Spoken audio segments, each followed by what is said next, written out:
Today I want to tell you a touching story. It's about an Apache man and a white woman, both haunted by loss. Through pain, they found love and a reason to stay. If this story touches your heart, leave a comment below. The first time Eleanor Barrett opened her eyes, the world was hushed in a fragile quiet, till only wind and distant crows dared to speak. A house of burnt beams framed her view, and beneath her lay the only trace of life she'd willed back into motion. A woman wrapped in soaked dresses, huddled in the dust. Nantan Loma stood over her, shadowed by the weak morning sun that filtered through broken timbers. He regarded her, the blue-eye stranger, the dat legende, the Chiricahua spoke of, for several heartbeats before word came. "Drink," he said, offering a gourd of water, its surface rippling with soft light. She drank, trembling, and found herself swallowed by fear of what might come next. He did not speak again at first. When Eleanor tried to stand, her legs buckled. Pain sharp, foreign spread across her side. Nantan caught her, guided her to a patch of adobe bricks, still warm from overnight flames, and helped her sit. In silence, he tore a strip of cloth from his shirt and tied it around her rib cage. The pressure was firm, grounding. She realized then that he was no rescuer come for praise, but a man carrying ancient grief, ash-white and unspoken, like the soot that coated the old chapel's rafters. Over the next days, the desert's scanned the ruined structure became their world. Eleanor woke stiff, her side bandaged. Nantan offered her rabbit stew, its flavor smoky and unfamiliar. She ate slowly, nursing each bite, like it might pull her whole back from something dark. His healing meant little discussion. He measured herbs using methods whispered down through generations, stains of green leaves dried and tied with sinew, smoke offered at dawn. A breath in ritual, an appeal to unseen forces. In that smoke, he said, the world spoke. Ancestors listened. That night, Eleanor watched as he lit a small fire inside the ruin. He knelt and let the dry herbs burn. White smoke spiraled toward cracks in the roof, like rising prayer. "You believe in that?" she whispered. His eyes glowed, reflecting flame. "Usan," he said quietly. "Creator." It was then she understood. He did not simply survive, he carried his people's stories in each breath. There was mourning, yes, for a wife and child lost in Fort Bowie's captivity. But there was also a promise not melodramatic, but steadfast as certain as earth. Days passed by, that measureless time, where fear fights to dissolve. Eleanor began remembering. She remembered the reason she fled, a husband-to-be who loved her as one loves what one owns. Political contracts, cold halls, and a wedding she never wanted. Nantan listened in the evenings, tending his fire, or gazing into the embers while she spoke. His silence was not judgment, it was patience. He spoke only once. "We carry two roads, the one we walk and the one behind us. You still carry your road, don't let it blind you to this one." When their words ended, Eleanor recognized her road had led her here. But perhaps this road might become something she wanted too. One afternoon, light burned hot through the ruins' gaps. Eleanor crawled toward the edge of what remained of the altar, where carved symbols had turned to ash. She knelt in that dust. "I'm not sure what's real anymore," she said. He joined her, placing a hand in the dirt. "The land remembers us. We forget. The land whispers for us to remember." Silence shattered between them. But it was not uncomfortable. It was healing.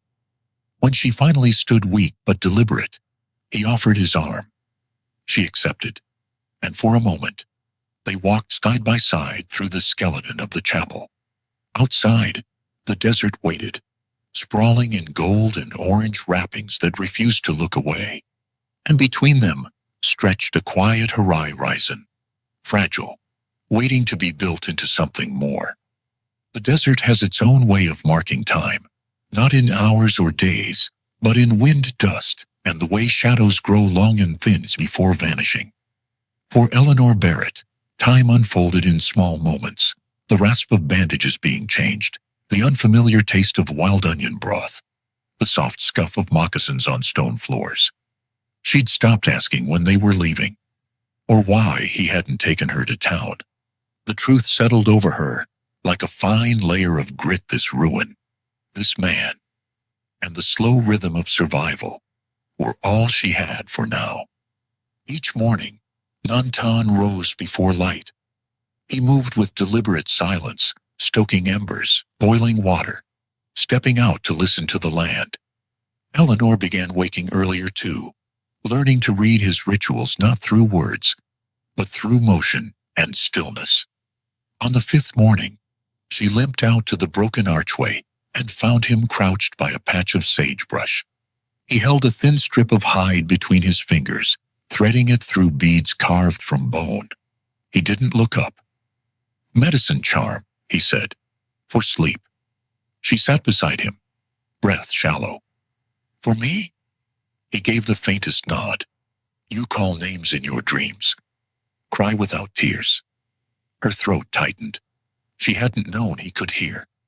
That night, she held the charm to her chest and let herself remember.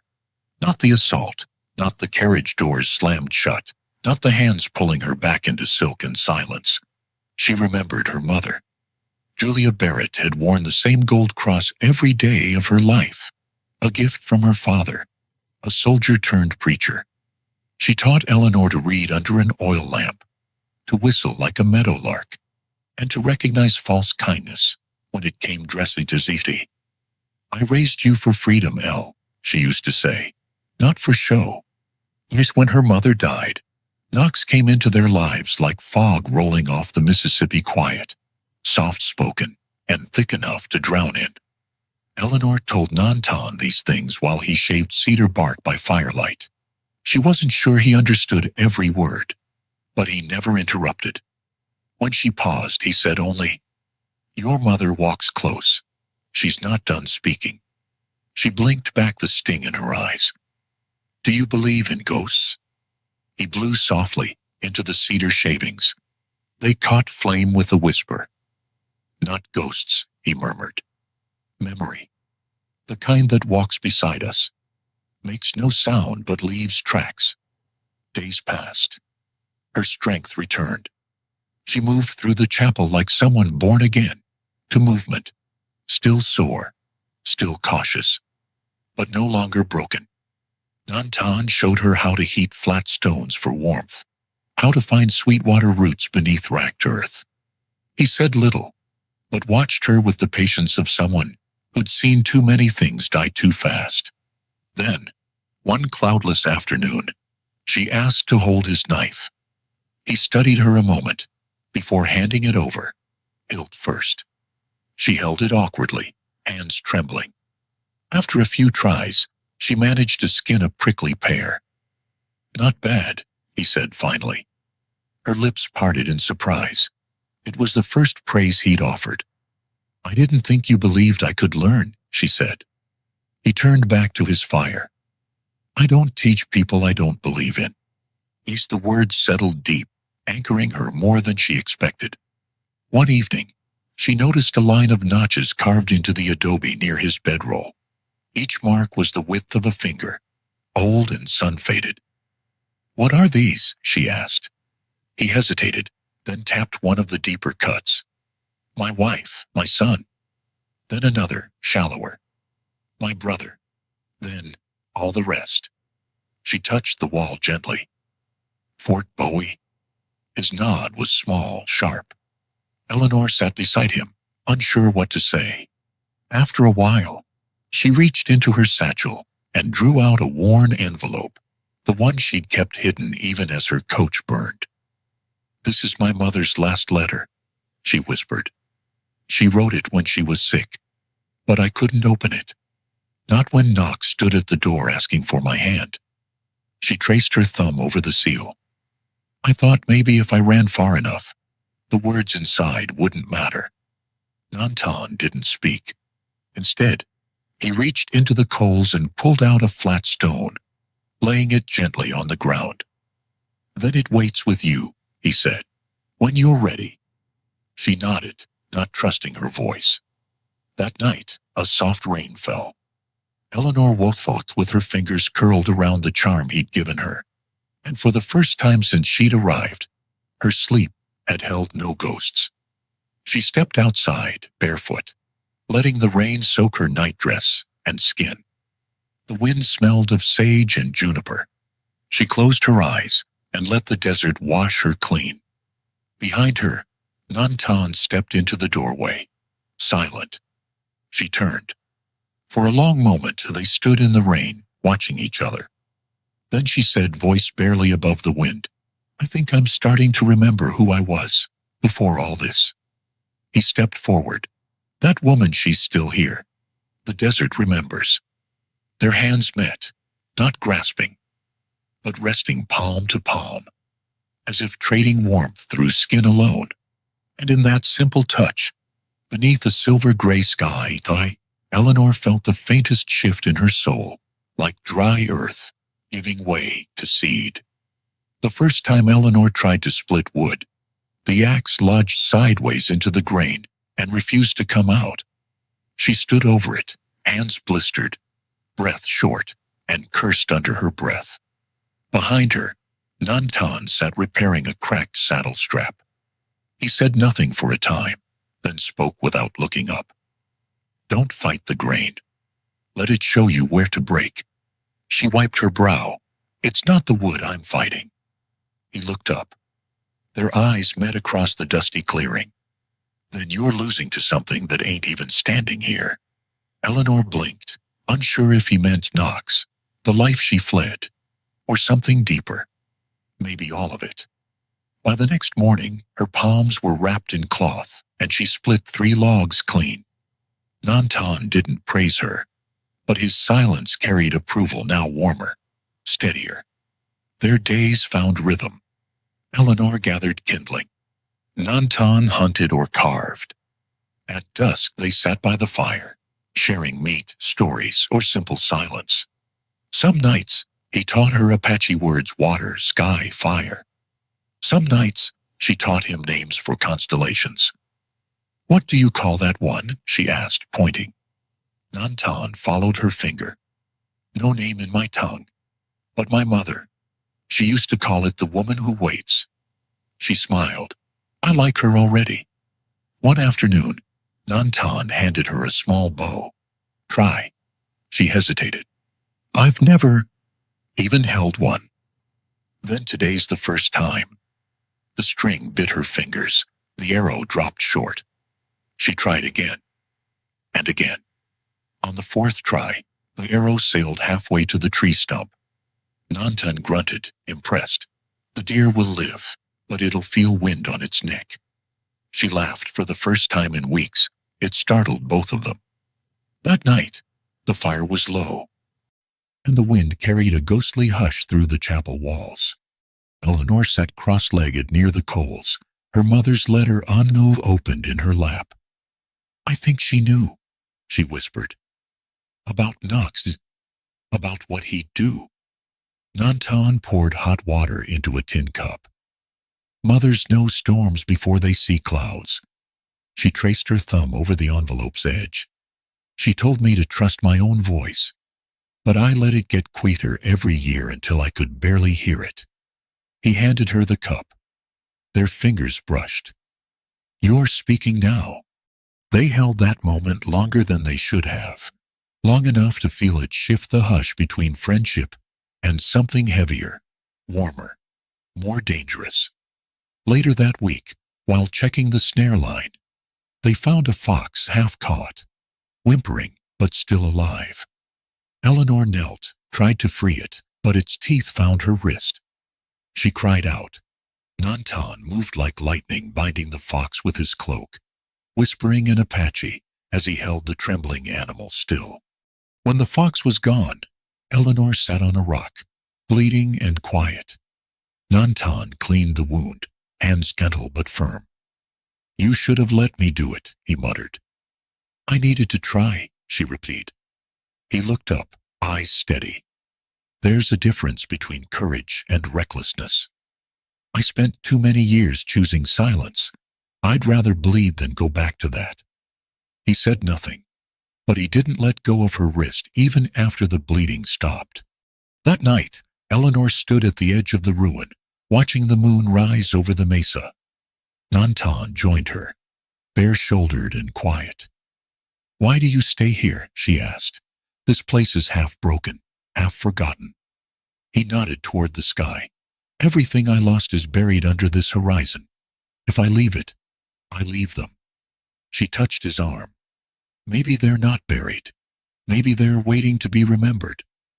He turned to her, and something in his gaze broke free, something unguarded. "You've walked where only my silence lived." Then, with no warning, but the ache in the air, he kissed her. It wasn't urgent or desperate. It was a surrender, a careful, reverent letting go. Her hands found his shoulders. His breath caught. And for a moment, all that was broken didn't matter. In the morning, they didn't speak of it. But when she handed him his knife later, their fingers lingered just a breath longer than needed. That afternoon, a rider came. The horse was dust-caked and tired. Its rider wore a gray coat and carried no insignia, only a hunting rifle and a badge no law had given him. Eleanor froze. Her hand reached for Nantan's without thinking. The man dismounted with practiced ease. He didn't raise his weapon, but the threat lived in his eyes. "Name's Jude Barlow," he said. "I'm looking for a runaway named Eleanor Barrett. Blonde, scar on her wrist. Travels light." He tipped his hat to her. "Found you." Nantan stepped between them. "She stays." Barlow smirked. "This ain't your war, Chief." "She stays," Nantan repeated, voice flat. Barlow looked at Eleanor again. "Knox wants her back. Claims she's unwell. Claims she stole something." He let the lie sit. Eleanor stepped forward, heart pounding. "And what does he think I stole?" Barlow shrugged. "Pride. Maybe position. Maybe peace." He nodded to Nantan. "You're welcome to go back to being nobody. This ain't your concern." Nantan didn't move. Barlow tipped his hat again. "You've been warned." And he rode off into the dusk, leaving hoofprints like sods across the sand. That night, Nantan sharpened his knife longer than usual. Eleanor sat near the fire, arms wrapped tight. "He'll come back," she whispered, "with more." Nantan nodded. "Yes, I shouldn't have brought this here." "You didn't bring trouble," he said. "You brought choice." She looked at him. "And what choice do we have?" He fed more cedar to the fire. The smoke curled upward like a question to the stars. "We can hide," he said, "or we can make them remember that not all spirits stay buried." Rain came hard the next morning. Not the soft whisper of monsoon drizzles, but sharp, wind-driven sheets that bent the mesquite trees and rattled the roof of the old chapel, like bones in a drum. Eleanor and Nantan worked in silence, securing what little gear they had. He moved with the calm precision of someone who'd lived through worse storms inside and out. She followed his lead, but her hands trembled when they tied the horse's ears. "Barlow will bring more," she said. "Real men this time. Guns, badges, or something close enough." Nantan nodded. "He rides for coin. Knox pays well." Eleanor gripped the edge of the wooden table until her knuckles blanched. "I should run again. You shouldn't be caught in this." He turned slowly. "You still think this is just your story?" That stopped her. "I was already hunted before you came," he said. "Now at least I have something worth facing them for." They spent the rest of the day preparing. Nantan showed her how to set up perimeter snares, not for killing, but to warn them if someone crossed the ridge. He drew a map in the dirt of the canyon's layout, highlighting blind spots, boulders that echoed shots, and narrow passages they could defend. We won't win if they come 5, 10 strong, he said, but we'll slow them. Long enough for what? She asked. He looked at her. Long enough to choose how we live. And how we die, Eleanor thought, but didn't say it aloud. That evening, Nantan brought out something wrapped in deerskin, a pouch of dried plants, tiny clay beads, a strip of bark etched with symbols. What is it? She asked. A ritual for choosing, he said. In my mother's tongue, it's called Nanili, a way to ask the smoke what path is true. Eleanor raised an eyebrow. You believe it'll answer? Nantan smiled, not with mockery, but the sadness of someone who had once hoped the world worked by clearer rules. The answer isn't always words. Sometimes it's what you feel in the stillness. She hesitated, then nodded. Then show me. That night, they lit the fire in a stone ring. Nantan placed the items into the flame, whispering in Apache. Eleanor sat opposite him, palms on her knees, watching the smoke rise. She saw images not clear, not visions, but flickers. Her mother's face, the sound of a church bell, her own hands bleeding as she pulled at a locked door. And then, laughter. Not cruel, not distant. Her own laughter. And Nantan's, somewhere in the distance, warm as morning light. When the smoke thinned, she looked up. Nantan met her eyes. What did you feel? He asked. Like I wasn't running anymore. I was standing still, but it felt right. He nodded. Then we stay. The next day, Eleanor practiced shooting. The first shot jarred her whole body. The sound echoed through the ravine like a slap to memory. She dropped the revolver, covering her ears. I can't, she gasped. It sounds like... Nantan stepped forward, placing the gun back in her hands. It's not a memory. It's now. She tried again, missed wide. Then again. On the fourth shot, she hit a dried gourd. That'll startle a rider, Nantan said. I'm not trying to startle him. He glanced at her. Then aim with something more than fear.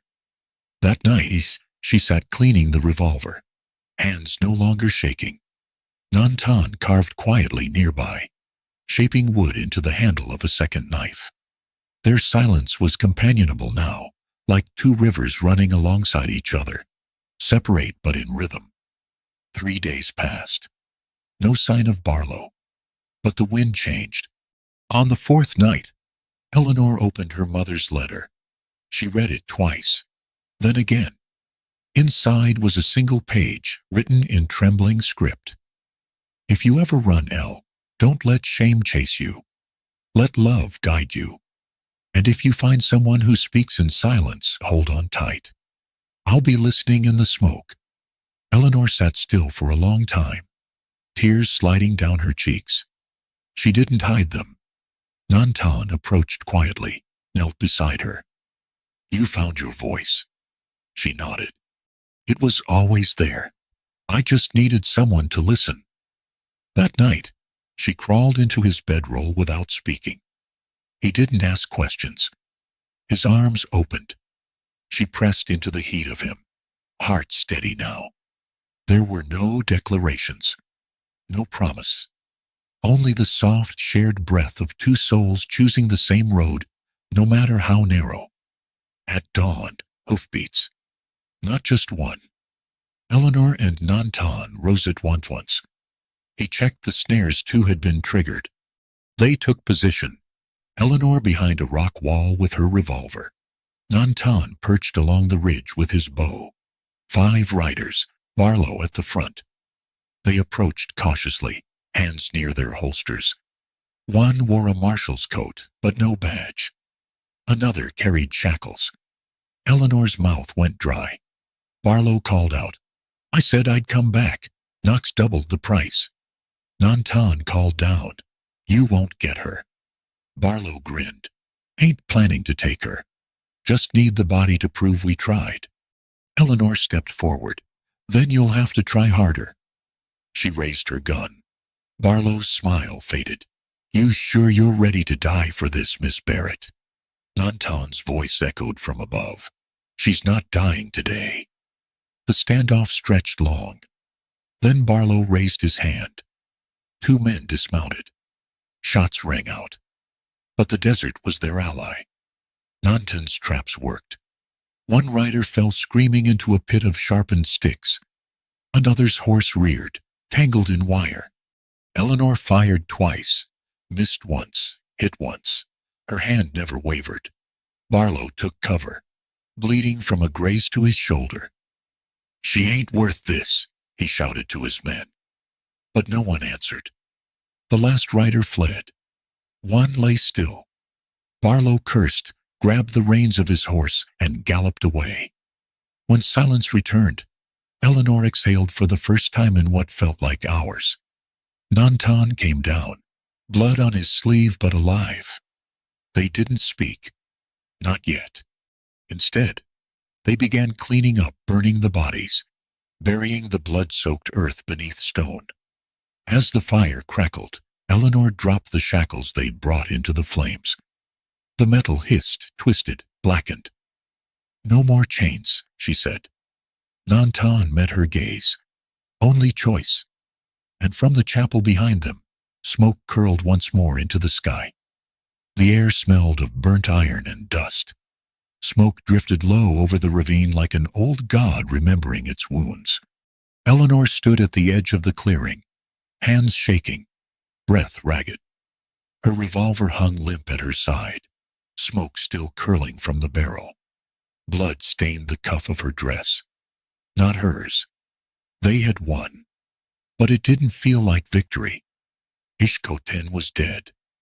Nanton knelt beside his friend's body, his face blank, unmoving. He pressed his palm to the warrior's chest, whispering words Eleanor couldn't understand. The Apache man had arrived just 2 nights before, bringing quiet confidence and extra hands to their defense. He had known the land better than either of them, had laughed low and racer, as though saving it for the right moment. And he had taken a bullet, meant for her. When Nanton finally rose, his hands were streaked with red clay and ash. He met Eleanor's eyes not with anger, but with a grief too old to scream. He gave his life because I chose not to run, she said, voice raw. Nanton shook his head. He gave his life because he believed in what we stayed for. They buried Ishkoten under a mesquite tree on the hill, where the roots ran deep and the birds still remembered how to sing. Nanton performed the death song alone, his voice steady but hollow, like wind through a dry canyon. Eleanor lit the sage bundle with trembling hands. She didn't know the words, but she felt the meaning. Each breath of smoke was a thank you, a letting go, a prayer that the man's soul would not wander west in a world that had never made room for his peace. When the fire burned down to white bones and glowing stones, they sat beside it until dawn. No one spoke of tomorrow. The days that followed fell into quiet rituals. Eleanor tended to the horses, though one limped from the skirmish. She mended what clothes she could. Nanton hunted less, spoke even less. His silence returned not cruel, not distant, but wounded. She left him space. But space has a way of echoing. One evening, she found him at the chapel's threshold, carving something into the beam above the doorway. She stood beside him and saw a new mark, a line deep and clean, next to the others. For Ishkoten, she asked. He nodded. He was my brother in spirit. His mark belongs here. She reached out, touched the notch. Then mine should be here too. He looked at her, brow furrowed. You're not dead. No, but I'm not who I was when I came here. She took the knife, carved her own small symbol, not a line, but a circle, open on one side. For becoming, she said. He stared at it a long moment. Then, without a word, he took her hand and pressed it to his heart. That night, Eleanor lit the fire herself. They sat close, not out of need but because the silence no longer hurt. "Tell me about your son," she asked softly. Nantan didn't flinch. "His name was Lansa. It means Red Hawk. He was born in winter. Too small, but strong." He paused. "They took him from my wife's arms. Said it was for peace. Said Apache children needed to be civilized. He didn't survive the winter." Eleanor's hand gripped his. "I'm so sorry." He nodded. "They buried him behind a fence. I was not allowed to see him. So now I carry him here." He tapped his chest. "And here." He pointed to the stars. In the quiet that followed, Eleanor reached into her pack and brought out a small cloth bundle. Inside was a medallion worn silver, shaped like a flower. "It belonged to my mother. She wore it the day she died." She placed it in his palm. "Keep it. If something happens to me, you'll have a piece that remembers." Nantan didn't close his hand. "Nothing will happen to you." She smiled. "You can't promise that." "Then I promise I'll remember." The next morning, the wind shifted. Nantan walked the ridge. Eleanor cleaned the rifles. Their lives had changed closer to battle than love, but there was no regret in either of them. Not now. As the sun dipped low, they saw movement in the valley. 2 riders. One bore the limp body of a man tied to the back of his saddle. A warning. Knox had returned. This time he didn't send mercenaries. He came himself. They took cover. Eleanor crouched behind the rock wall, aiming her rifle with hands steadier than she'd ever thought possible. Nantan crouched beside her, bow drawn. Knox stopped 20 yards from the chapel. He wore a clean suit, dustless boots, and an expression like a man who'd never lost a battle. "I'll make this quick," he called out. "Hand her over, and I'll let you live." Eleanor stood slowly. "I'd rather die here than rot in your house." Knox's smile didn't reach his eyes. "Then you'll die in dust." The fight was short and brutal. Nantan struck the first man with an arrow to the throat. Eleanor shot the second as he tried to flank her. Knox charged forward, pistol raised, firing wildly. A shot rang out. He fell. Eleanor's hand trembled. Smoke curled from the barrel of her revolver. She had not missed. Knox didn't die instantly. He gasped, hand pressed to his stomach, blood spreading through his white shirt. Eleanor walked to him. She didn't speak, only watched. His eyes searched hers not for mercy but understanding. He found neither. Then he stilled. That night, they lit a new fire, not to mourn, but to mark. They called it the bone fire, where memory burned, but the past no longer ruled. They burned Nox's suit, his letters, the chain he'd brought. Eleanor stood beside the flames, eyes dry, voice strong. No more hiding, no more shame. Nantan wrapped his arm around her. Only choice. And under a sky white enough to hold all their scars, they let the last ashes of their old lives blow free into the dark. The desert was quieter now. Not silent, no. It never truly slept, but softened. As if it too had exhaled after holding its breath far too long. The wind ran gentler through the mesquite. The coyotes called from farther off. Even the stars seemed closer, like elders leaning in to hear the final verses of an old song.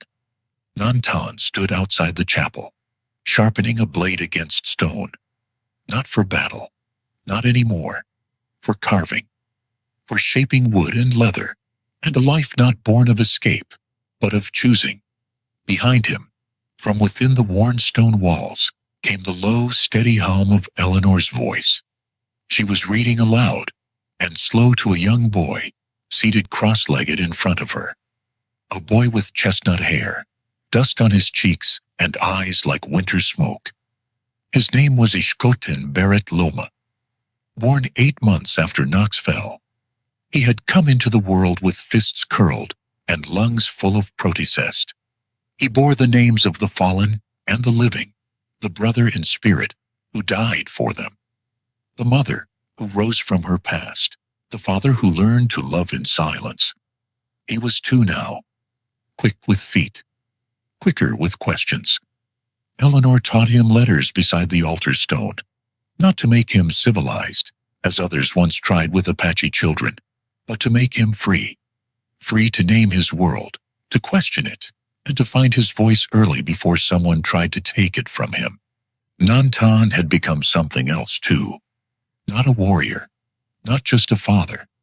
He'd begun carving saddles again, fine ones, simple but sturdy, and folks from miles around came for them. Not many spoke openly of his past, but they knew the stories. They saw the quiet pride in the way he held his son, or the care in how he built each new saddle tree, and they respected him for that. Some even called him the man who made peace with smoke. The chapel had changed. Its walls stood firm again, mended by stone and sweat. The roof still creaked, but no longer leaked. Inside, Eleanor had hung cedar bundles in the rafters, and Nantan painted sun symbols near the entrance. They didn't call it a church. They didn't need to call it anything. It was theirs. A place to remember, to begin again, to forgive the earth beneath their feet and listen to the whispers of the past without letting them bind the future. One evening in late spring, as the sun sank behind the mesa and the wind carried that sweet blue dusk smell, Eleanor sat on the steps of the chapel, her skirt spread wide like a resting bird. She held a letter in her hands, creased and ink-faded. It was from a cousin back east. The kind one. The only one who had ever sent help when Knox still held the reins. "They ask where I went," she murmured. Nantan sat beside her. "What will you tell them?" She smiled. "That I found a place where the sky listens, and a man who doesn't need to speak loud to be heard." He nodded. She folded the letter, set it in the fire. The paper curled inward like a blossom. The ink blackened, then vanished. Only smoke rose soft, spiraling skyward, like a memory with no weight. That night, after Ishkoten fell asleep curled in a horse blanket beside the fire, Eleanor and Nantan stepped outside. They stood in silence, hands clasped. "Do you think they see us?" she asked. "Your mother, my mother, the others." He looked up. "If they do, they know we're not ghosts." She turned to him. "What are we then?" He pulled her close, smoke that found form again.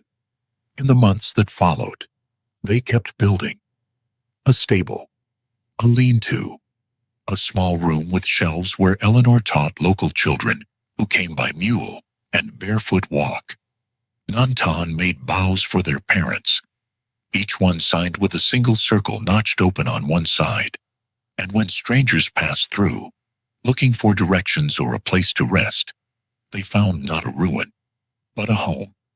Not a warrior and a runaway, but two people whose eyes held stories too long for words. One summer evening, a rider came from El Paso, a woman this time. Dust-covered but sharp-eyed, she stayed for water and shade.